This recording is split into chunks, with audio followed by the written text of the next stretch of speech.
Olá, paz! Seja muito bem-vindo a mais um vídeo do nosso canal do YouTube. É um prazer te receber aqui. Para você que ainda não é inscrito, se inscreva e ative o sininho para receber as nossas notificações e ficar por dentro dos novos conteúdos deste canal. Aqui temos também devocionais, testemunhos e ministrações para que você seja ainda mais abençoado. Como igreja, queremos te deixar um convite para que você possa nos fazer uma visita de forma presencial assim que possível e conhecer a nossa casa. Agora você ouvirá uma palavra que irá edificar a sua vida. Aumente as suas expectativas. Que Deus te abençoe. Jeremias 8, 22. Capítulo 8, versículo 22. Diz assim: Não há bálsamo em Gileade, não há médico lá. Por que será então que não há sinal de cura para a ferida do meu povo? Essa aqui é um questionamento, uma lamentação, mais uma das lamentações de Jeremias. Mas o que eu quero destacar é o contexto desse texto. Aqui ele faz algumas perguntas para um povo específico, de uma época específica, e ele está perguntando: será que vocês não estão encontrando bálsamo em Gileade? Será que lá não tem médico? Por que será que vocês não estão sendo curados? E eu quero te explicar um pouquinho dessas perguntas. O contexto da época é que Gileade era uma região ao leste do Jordão, uma região em que esse povo estava habitando. E era uma região de extremo valor. Era uma região que tinha um valor por conta da sua região montanhosa, por conta também do seu solo fértil. Era uma região também que tinha muito comércio circulando. Então ali, para aquele povo, Gileade era um centro de referência. Gileade era famosa por inúmeras coisas, mas aqui se destaca uma principal. Gileade era famosa porque ela era o símbolo de cura daquele tempo. Ali, por conta das plantas, do terreno fértil, tinha as plantas medicinais, tinha aquilo que curava o povo da época. Então, Gileade não era famosa apenas por conta do comércio, por conta da geografia, por conta das plantações, mas era muito famosa por conta desse símbolo de cura e de restauração. Quando alguém das regiões vizinhas, das cidades vizinhas estavam doentes, eles iam para Gileade. Quando as pessoas estavam em viagem, eles paravam em Gileade para abastecer os seus cântaros lá com as preciosidades, com os óleos essenciais, com as plantas medicinais, para levar para a sua terra. Porque aquela região tinha esse medicamento raro, que nas outras regiões não existia. Todo mundo em Israel sabia que o bálsamo era um medicamento raro, caro e eficaz. Repete comigo: raro, caro e eficaz. E quem de nós, quando está doente, não quer um medicamento raro, caro, mas eficaz? Ou melhor, ninguém quer um medicamento caro. Mas se você pudesse pagar barato por algo que é caro, você não ia querer? Então, entre linhas, nós sempre queremos um medicamento que é eficaz, que custa, que teve um estudo que funciona. Então, aquele povo ia atrás por conta disso. Gileade, nós podemos dizer que ele era o centro médico da época. Né? Nós não tínhamos uma medicina tão avançada, então nós podíamos dizer que ele era o centro médico. As pessoas viajavam para ir até lá. Jeremias, quando ele cita esse bálsamo, ele está perguntando para esse povo, usando algo familiar para eles. Ele está usando uma metáfora, mas algo que aquele povo iria entender, algo que aquele povo iria pensar. Como assim? Não tem médico? Não tem cura? Não tem remédio? Aqui, Jeremias está falando do bálsamo de Gileade, mas ele está usando essa imagem desse remédio famoso da época para mostrar que Deus ele tinha cura para um povo que não queria ser curado. Ele estava mostrando para aquele povo assim: olha, vocês estão em uma região que se chama Gileade e que vocês têm um medicamento caro, eficaz e raro. E por que vocês ainda estão doentes? Se vocês estão em Gileade, por que vocês não estão encontrando remédio? Se vocês estão acessando esse lugar que é o centro médico, será que lá não tem mais médico? Então ele está aqui usando uma metáfora, até uma ironia, para fazer aquele povo pensar: se eu estou doente e aqui na minha frente está a minha cura, o que está me impedindo de ser curado? O que Jeremias estava querendo dizer? Ele estava lamentando, na verdade, não uma situação física, mas uma situação espiritual daquele povo. Jeremias ele estava lamentando em um tom de tristeza e até de espanto a situação espiritual do povo de Judá, do povo que vivia em Israel naquela época. O povo ele estava afastado de Deus. Ele estava vivendo um período de idolatria, de injustiça, de desobediência e colhendo consequências duras.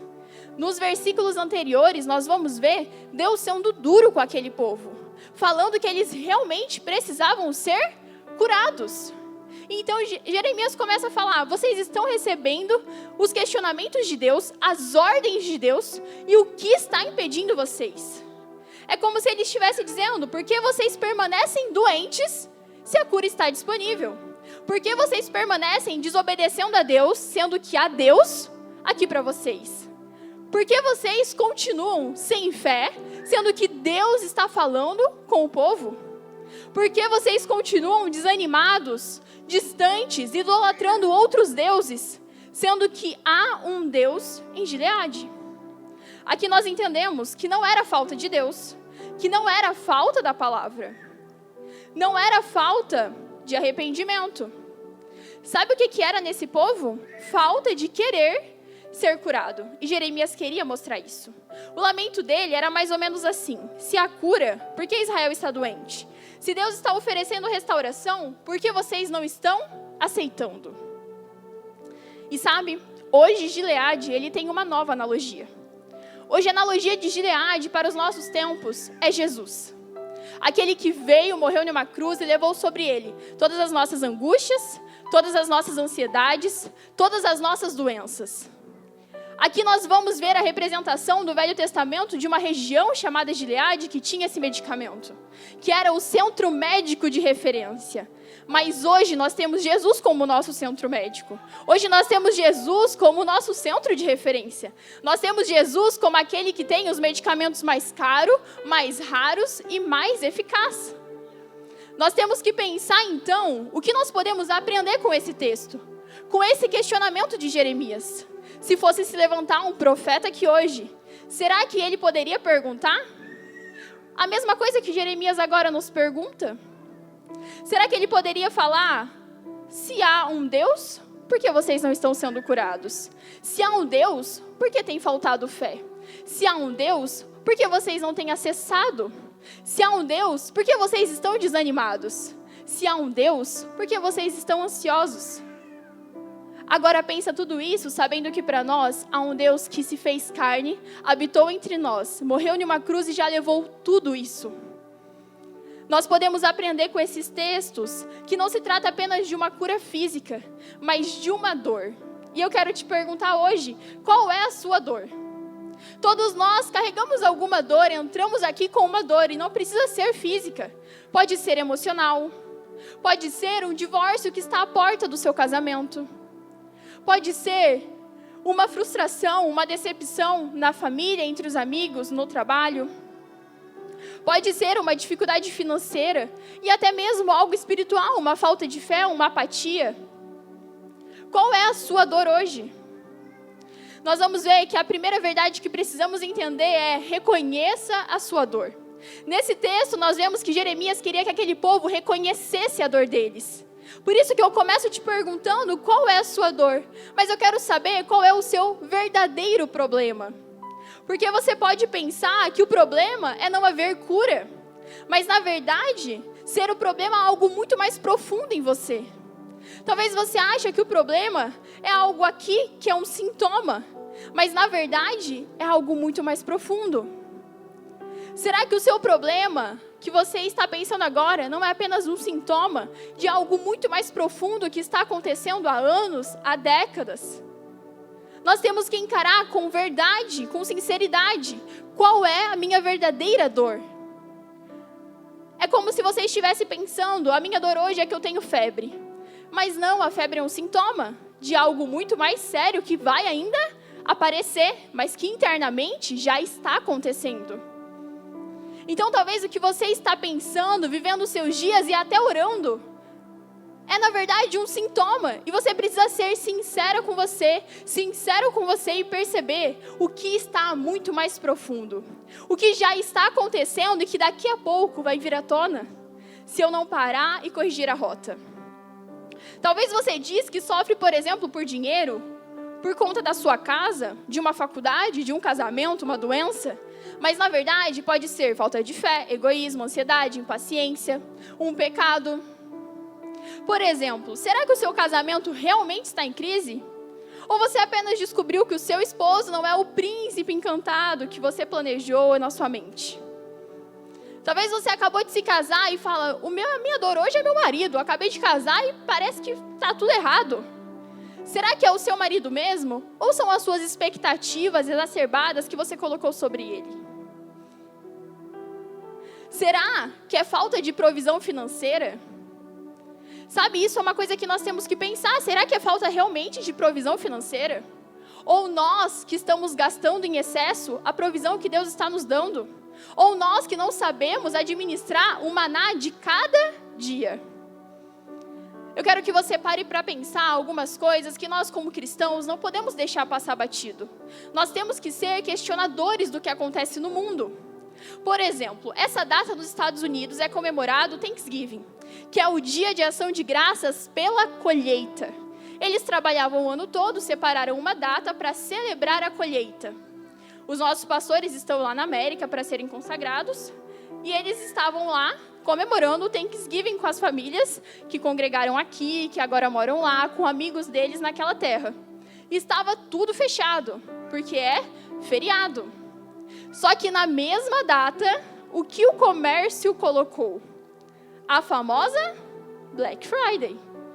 E agora nós começamos a pensar que uma data que era para celebrar a colheita, a fartura, o que Deus estava colocando sobre a mesa, agora as pessoas estão deixando de estar em suas casas, à mesa com seus filhos, comemorando o Thanksgiving para estar em frentes de loja, porque no outro dia começa a Black Friday. Para gastarem o que elas não têm, para gastarem a sua colheita. Ao invés de celebrarmos a nossa colheita, estamos fazendo a mesma coisa. Estamos, ao invés de celebrar a nossa colheita, celebrar com a nossa família aquilo que de Deus recebemos, nós estamos o quê? Preocupados com o que o mundo está dizendo, preocupados com o que a blogueira do Instagram está postando, preocupados do que eu vou gastar nesta semana. E você não tem tempo para celebrar a sua colheita, porque você está gastando a sua colheita onde você não devia. Como cristãos, temos que pensar nessas coisas. Temos que pensar nessas datas, temos que pensar em nossas ações e atitudes. Ontem mesmo estava eu e o pastor Isaac conversando. Nós assistimos algumas séries e toda série tem alguma coisa que não é legal, não é verdade? Toda série, alguma hora, vai aparecer uma cena que não é legal e que é pornografia. E nós devemos pular. Minimamente pular. Toda série vai ter um momento que vai aparecer palavrões. E eu estava falando com ele, às vezes o Augusto dorme, e ele tem apenas 2 meses. E ele dorme e fica ali do nosso lado, e a gente fala, vamos aproveitar agora e assistir uma série. Qual a diferença de um bebê estar ouvindo, mesmo que dormindo? E agora eu estou me formando em psicologia e sei que isso é totalmente verdade. Mesmo que dormindo, ouvindo conteúdos que não devia em séries, palavrões que nós não falamos dentro da nossa casa. E qual a diferença dele estar consumindo isso através da televisão e de nós estarmos falando isso? Para ele não há diferença. Então nós temos que começar a olhar o que acontece ao nosso redor, olhar o que entra dentro das nossas casas e começar a refletir. Será que isso realmente é para mim? Porque daqui a pouco você vai estar com uma dor que na verdade é o sintoma de algo que está começando hoje. Senão ano que vem você vai estar com uma dor que você vai estar carregando desse ano. 2025 já está acabando. E você não deve carregar para o próximo ano a sua dor. Você não deve carregar para o próximo ano os seus sintomas. Imagina um quadro de uma pessoa que possui um diagnóstico muito severo, como por exemplo o câncer. Imagina você, um paciente. Você quer ser curado ou apenas não sentir dor? Pergunte para as pessoas fazendo o tratamento. Você quer ser curado ou apenas não sentir dor? Eles, inclusive, se colocam em situações que são dolorosas. Como, por exemplo, os tratamentos, eles são dolorosos. Para que eles possam ser curados. Porque não basta não sentir os sintomas. Não basta não sentir as dores. Eles querem a cura. Porque a cura produz vida. E essa é a verdade que nós temos que aprender. Toda cura, por mais dolorosa que vá ser o processo, ela gera vida. Toda cura vai gerar vida sobre nós. E por isso que nós precisamos desejar pela cura. Aquele povo não desejava por uma cura. Eles estavam frente àquele lugar que poderia ajudá-los. E eles não estavam desejando por uma cura. A segunda verdade, então, após reconhecer qual é a nossa verdadeira necessidade, a nossa verdadeira dor, é aceitar o tratamento. Você conhece pessoas assim? Que sabem que precisam de tal coisa, mas não faz. Porque não aceita o tratamento. Se eu entendi qual é a minha dor, o próximo passo, então, é eu entender que para eu ser curado, vai ter um tratamento. E aqui nós temos que começar entendendo que todo tratamento é um processo. Sabe? É dia após dia. Todo tratamento não é uma dose única. É dia após dia. É você falar, ok, esse aqui é a minha dor, essa aqui é a minha necessidade. Então, dia após dia, eu vou ser curado. Dia após dia, eu vou lutar contra isso. Dia após dia, eu vou vencer. E alguns dias você não vai conseguir, outros dias você vai tropeçar, mas o outro dia você vai levantar e vai continuar. Porque o tratamento é um processo. E para melhorar, geralmente, primeiro precisa piorar. Não é muito animador, mas para melhorar, geralmente, primeiro piora. Sabe por quê? Pensa só comigo. Você está vivendo uma situação difícil na sua casa, no seu casamento, por exemplo. E daí, para aquilo melhorar, primeiro vai ter que piorar, sabe como? Vocês sentando e começando a discutir o relacionamento de vocês. Não é causar uma briga, mas é falar as verdades que precisam ser ditas. Aparentemente, vai parecer que está piorando, mas depois, melhora. Eu estou agora me formando, terminei minha faculdade de psicologia e nos atendimentos clínicos nós vemos exatamente isso. Eu atendi durante 2 anos uma criança com transtorno de toque, obsessivo-compulsivo. E no tratamento dela, nós víamos exatamente isso. Foi difícil para os pais entenderem. Agora que eu estou levando na terapia, parece que está piorando. Mas é porque nós precisamos expor a ela, aquela criança, aquilo que gerava obsessão e compulsão nela. Para que, frente àquilo, ela pudesse ser tratada. Aparentemente, estava piorando. Mas no final de 2 anos de tratamento, melhorou. Tem coisas na vida que precisam como se fosse piorar, para depois melhorar. E na presença de Deus, às vezes parece que está piorando. Às vezes você nunca falou sobre o trauma que te aconteceu. Às vezes você nunca contou para ninguém qual é a sua verdadeira dor. Talvez você nunca contou para ninguém o que realmente aconteceu no passado, há anos atrás. Mas quando você chega na presença de Deus, você encontra um amigo, um pai, e você começa a falar. E ali muitas vezes vai doer muito mais.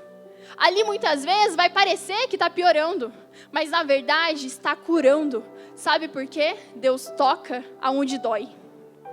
A verdade é que na nossa vida cristã nós descobrimos isso. Que Deus, como o Pai amoroso que Ele é, Ele toca aonde dói. Quando a sua criança se machuca, ela vem correndo e está toda ralada. E você vai ter que fazer o quê? Limpar, você vai ter que tocar naquele machucado. Para que aquela criança possa ser curada. Para que aquilo não piore.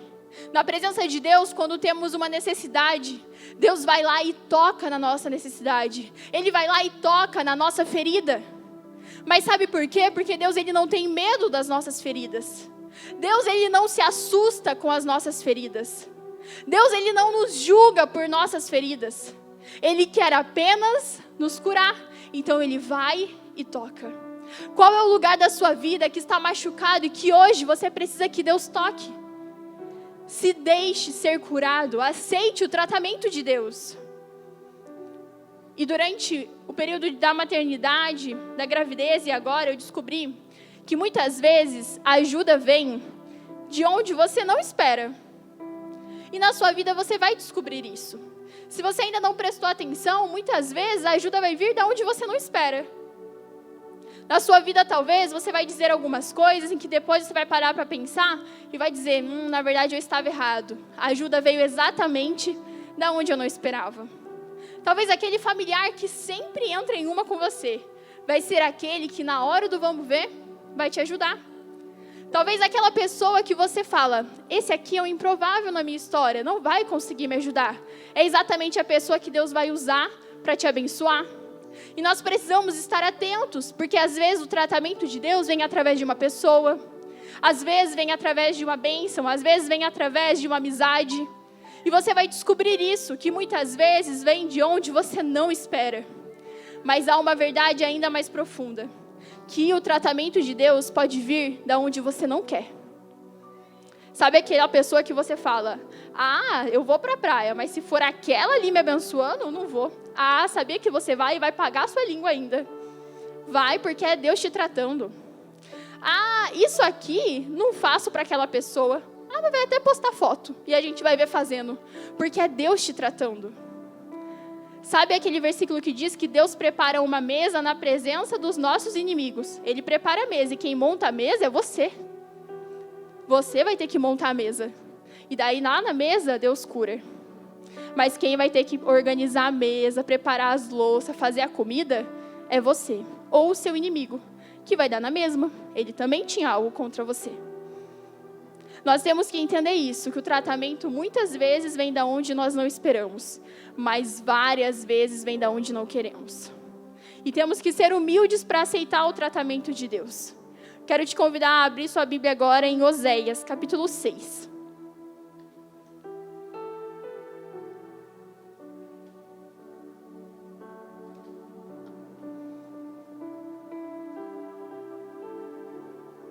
Oséias capítulo 6, versículo 1. Diz assim: venham, voltemos para o Senhor. Ele nos despedaçou, mas nos trará cura. Ele nos feriu, mas enfaixará as nossas feridas. Depois de 2 dias, Ele nos dará vida novamente. Ao 3º dia, Ele nos restaurará, para que vivamos na sua presença. Conheçamos o Senhor, esforcemo-nos por conhecê-lo. Tão certo como nasce o sol, ele aparecerá. Virá a nós como as chuvas do inverno, como as chuvas da primavera que regam a terra. Aqui nós vamos ver que se trata da região de Israel, mas agora sobre o reino do norte. É um outro povo, uma outra época, um outro profeta que está falando. Mas nós vamos aprender que eles estão em uma situação parecida com a que vivia Jeremias. Vamos lembrar a situação de Jeremias? Era uma situação de um povo que tinha acesso à cura, mas não acessava, porque não queria ser curado, porque não aceitava o tratamento. Agora em Oséias nós estamos vendo Deus chamando aquele povo para voltar a Ele, para ir e retornar, porque havia uma promessa, Deus iria sará-los. Aqui a ênfase é que a cura só vem quando o povo decide voltar para Deus. Aqui nós vamos ver Oséias deixando claro, Deus às vezes fere para curar, Deus chama para restaurar. A resposta precisa vir do povo, mas há um chamado de Deus, há um convite. Se o povo voltar, Deus cura. Se o povo se achegar, Deus vai enfaixar os seus machucados. Deus aqui denuncia que o arrependimento deles é como a nuvem da manhã.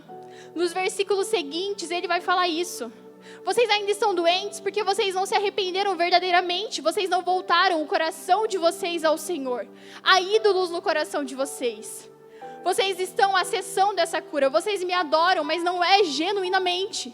Não é o primeiro amor, não é a primeira essência. É rápido, é raso, é passageiro, é de pouco valor. Vocês veem que as características que Oséias usa para descrever como aquele povo acessava a cura é exatamente o contrário do que Jeremias estava falando. Jeremias estava falando, vocês têm uma cura que é cara, que é rara e que é eficaz. E Oséias está falando, mas vocês estão acessando apenas o que é raso, o que é passageiro, o que não tem valor, ou o que tem pouco valor. É como se nós pudéssemos aplicar os nossos dias, falando: vocês podem voltar ao Senhor todos os dias. Vocês podem acessar essa cura todos os dias. Vocês podem ser curados. Vocês podem ser cuidados por Deus nas casas de vocês, nos quartos de vocês, nos hospitais, quando vocês estiverem enfermos. Vocês podem acessar essa cura onde vocês estiverem. Não se contente apenas com vir à igreja para acessar essa cura. Apesar de todo o valor que existe aqui. Apesar de sim, as curas serem liberadas através daqui, a unção fluir através daqui. Mas há um dia após dia que precisa ser acessado. Não pode ser passageiro. Não pode ser de apenas um dia. Não pode ser de apenas um fim de semana. Por isso que nós incentivamos vocês, façam os cursos, vão ao encontro, encontre uma célula, venha ao culto de quarta-feira, porque é dia após dia acessando o bálsamo para as nossas vidas, é dia após dia acessando o alimento que nos sustenta amanhã, é dia após dia. Aqui nós entendemos a terceira verdade, o deleite é uma decisão. O descanso em meio à dor é uma decisão. Nós temos que decidir, na hora da dor, voltar ao Senhor. Era isso que Oséias estava falando. Na hora da dificuldade, voltem ao Senhor. Na hora que estiver difícil, volte ao Senhor. Na hora que estiver doendo, volte ao Senhor. O deleite, o descanso é uma decisão. Eu vivi isso e essa palavra, Deus me deu logo depois do meu parto. Porque eu tive um parto normal e eu fui para o hospital, eu já estava com uma dilatação muito grande, então eu senti muitas dores e não tomei nenhum medicamento. E sabe, durante aquele processo, com aquelas piores dores que eu já senti na minha vida, as enfermeiras, as pessoas que estavam comigo estavam dizendo exatamente isso. Que mesmo em meio a toda aquela dor, que não era um sofrimento, mas era uma dor muito grande, eu podia encontrar um descanso. Mesmo em meio àquela fase, eu podia encontrar um descanso. E aquilo era apenas o começo de uma jornada. Porque quem aqui é mãe ou pai, levanta sua mão. Eu tenho certeza que você teve que descobrir isso. Que é possível encontrar deleite em meio à dor. É possível encontrar deleite em meio às dificuldades. Porque enquanto uma mulher amamenta, não é tudo mil maravilhas. Mas ela consegue encontrar descanso e deleite amamentando o seu filho. Por mais difícil que seja, as madrugadas afora, você consegue encontrar prazer em amamentar o seu filho, em cuidar dele no meio das cólicas. Há prazer mesmo em meio às dificuldades da vida. E isso é apenas uma decisão. É você decidir olhar com outros olhos. É você decidir colocar o Senhor neste momento da sua vida. Sabe, enquanto você está lá vivendo esses momentos de dificuldade, transforme isso em um culto, em uma adoração. Eu ouvi uma pastora falando sobre isso esses dias, e é verdade que dá certo. Seu filho está chorando de cólica, ele não vai parar de chorar. Já tomou remédio, já mamou, já está no colo da mãe, não vai parar. Então transforme aquele momento de dificuldade da sua casa em um culto. Coloca um louvor e começa a adorar enquanto seu filho está chorando. Porque pelo menos no meio da dor você está convidando o Senhor para estar na sua casa. E aplica isso agora na sua realidade. Essa é a minha hoje. Mas está difícil no seu trabalho? Coloque o Senhor nele. Sabe por quê? Porque os maiores milagres aconteceram nos piores dias de cada um. Os maiores milagres da Bíblia aconteceram quando o povo estava frente ao mar e tinha um exército atrás deles. E naquele dia, quando estava tudo perdido, o mar se abriu. O maior milagre, a maior pesca, a grande pesca, aconteceu no dia que ninguém tinha pescado nada. O maior milagre aconteceu na vida de Daniel quando ele estava em frente aos leões. Não peça para Deus tirar simplesmente os desafios da sua vida. Mas peça para Ele estar com você nos seus problemas. Peça para Ele os problemas certos, aqueles que vão te levar para crescer. Nós fizemos um treinamento sobre crescimento de igreja e nós aprendemos isso, que devemos pedir para Deus os problemas certos. Tem pastores que falam, meu Deus, imagina se eu não tiver mais espaço para as minhas crianças, mais estacionamento onde parar os carros. Esse é um problema bom. Fala para Deus, Deus, que aqui, olha, não tem mais lugar para sentar, que a gente tem que ter esse problema. Que aqui tem o problema de não ter mais vagas para estacionar, porque está tudo lotado. Que na minha casa eu tenha que ter o problema de ver com quem que eu vou dividir, porque está sobrando. Que na minha casa eu tenha que ter o problema de ver agora o que eu vou fazer, porque, nossa, eu tenho muitas amizades, tenho que me dividir entre elas. Eu tenho que ter o problema de decidir qual a minha faculdade, porque Deus está me dando a chance de cursar mais uma. Eu tenho que ter problemas assim na minha vida, então peça para Deus os problemas certos. Nós vamos ver que o resultado daquele povo era que o remédio estava disponível, mas o paciente não estava tomando. É como se eles estivessem dando o medicamento, ele estivesse escondendo e depois jogando fora. E isso revela uma verdade sobre o coração daquele povo, que eles queriam ser independentes de Deus, mas nós não fomos chamados para isso. Em Jeremias, o povo não voltou e por isso não foi curado. Eles não foram até Gileade. Em Oséias, Deus promete cura quando eles estivessem verdadeiramente aos pés do Senhor. E por fim, eu quero falar com vocês sobre a promessa, porque as promessas de Deus também trazem desafios. Para conhecer o Senhor, nós precisamos ser curados. E para acessar as promessas dEle para as nossas vidas, nós precisamos estar restaurados por completo. Tem promessas do Senhor sobre a sua vida, mas você precisa estar curado para receber essa promessa. Às vezes, a sua dor não é resultado de um pecado, de uma escolha ruim. Às vezes, a sua dor é resultado de uma promessa. Por isso, pare de brigar com o processo. Pare de não aceitar o tratamento. Porque às vezes o que você está passando hoje é Deus te esticando para chegar na sua terra prometida. É Deus te forjando para você acessar o que for preparado para você. Os maiores desafios que eu já vivi estão sendo agora, em que eu estou acessando promessas. A maior missão, a maior promessa também trouxe sobre a minha casa os meus maiores desafios. A diferença é se estamos colocando perante o Senhor. Se há feridas em você, emocional, espiritual, familiar, física, feridas antigas ou feridas recentes, Deus, Ele tem um bálsamo para a sua vida hoje. Você tem que apenas colocar diante do Senhor. Você tem que apenas pegar o que você tem em suas mãos hoje e apresentar ao Senhor. E dizer, Deus, eu aceito o seu tratamento. Eu aceito esse remédio. Eu aceito, eu quero ser curado. A minha pergunta para você hoje, você quer realmente ser curado? Você quer voltar? Porque aqui nesses textos há uma promessa que Ele nos curaria, que Ele cuidaria das nossas feridas. Então, se você quer, isso está liberado sobre a sua vida. Se você quer, isso está disponível para você hoje. Eu quero que você tome cuidado em procurar em outros lugares aquilo que só Deus pode fazer. Porque às vezes temos a noção, um pensamento de que se Deus que tem a resposta, então não podia haver outras respostas, outras explicações. Mas sabe que o mundo vai te dar outras saídas, o mundo vai te dar outras soluções. Nós sempre dizemos que o que nós não respondemos, o mundo responde. As dúvidas dos seus filhos que você não responde, alguém vai responder. Se você muitas vezes não sabe defender a fé dentro da sua casa, as universidades vão defender outras teorias. E o mundo vai oferecer outras respostas para as nossas dores. Não se engane achando que se está vindo uma resposta, então ela é de Deus. Você tem que pensar muito bem. Porque às vezes vai estar vindo outras saídas, outras soluções. E eu gosto de pensar que na presença de Deus não existe plano B. Na vida com Deus, na sua jornada de cura, não existe plano B.